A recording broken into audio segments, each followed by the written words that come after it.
What's going on, everyone? Today we're going to be doing something a little bit different. Not only on this channel are we going to be doing in-depth reviews on Ford products and features, but we're also going to be doing this. This is a new series called The News. And what we're going to be doing is we're going to be talking about current events in the Ford world and the automotive world. We're going to be chatting about them and hopefully getting some feedback from you guys on how you feel about things or what you'd like to see in the future. So without further ado, let's get into this.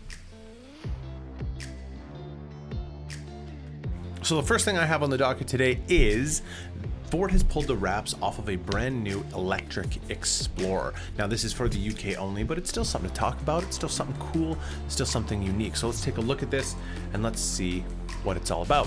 Right off the bat, you can tell it's an EV, and that is because obviously for the lack of grills in the front end, because there is nothing to cool. The wheels are definitely unique. A lot of these new EVs have these plate wheels on them with not a whole lot of spaces between the spokes, and that's due to aerodynamics. One of the biggest problems with EVs these days is range, and obviously the more aerodynamic you can make your vehicle, the more kilometers and range you will get out of your charge. It has this really cool infotainment system that actually moves on a pivot, so the screen can either tilt down or tilt up depending on where you want it.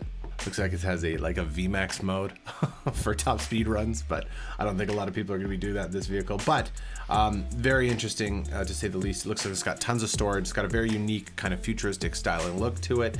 And also they say that it can charge from 10 to 80% in just 25 minutes. Now that's good considering the current state of EVs right now. So I'll be looking forward to seeing this. Let us know in the comments what you think about this thing. It's very interesting. It's very unique.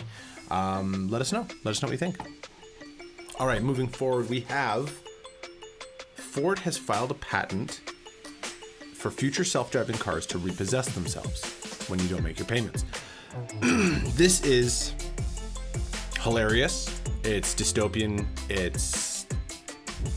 It's out there for sure. Now, that being said, just because Ford files a patent for it does not mean that Ford is going to exclusively use this or even consider using it. It just means that anybody in the future who thinks about using something like this would have to pay Ford for using the concept. So, I mean, let's be honest, it does feel like more of a Tesla thing, but you never know what's going to happen in the next 10, 15, 20 years when it comes to self-driving cars. A little bit ago, Ford announced that the new Mustang is going to have an electronic drift brake feature in it. It is a segment first, nobody else has this. It is very akin to when the RS came out with a drift mode. It really seems like they're trying to push the fun factor of this new Mustang. I think it looks fantastic.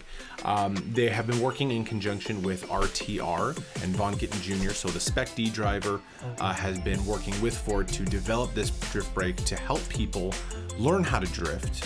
It doesn't matter what your skill level is, doesn't matter if you're a professional or if you just want to have fun. It looks like that is one of the main things that they want to push with this vehicle. And at the same time, they unveiled Von Gittin Jr.'s Spec D Drift Mustang. So it's the new generation Mustang with all the goodies on it to be a fully fledged drift competition car. And it looks fantastic. Look at this thing.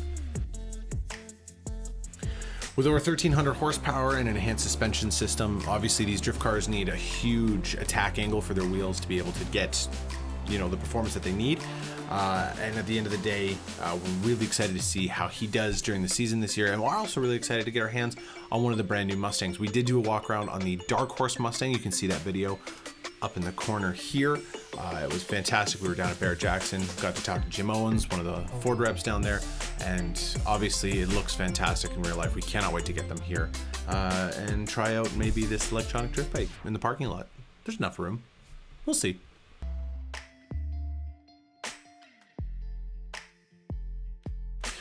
So that's it for this week. If you guys have anything that you guys want to say, please obviously leave a comment. We read all of them. We want to make sure that we, engage with everybody. If you guys have anything you want us to cover, or if you have any video ideas for any Ford products, let us know.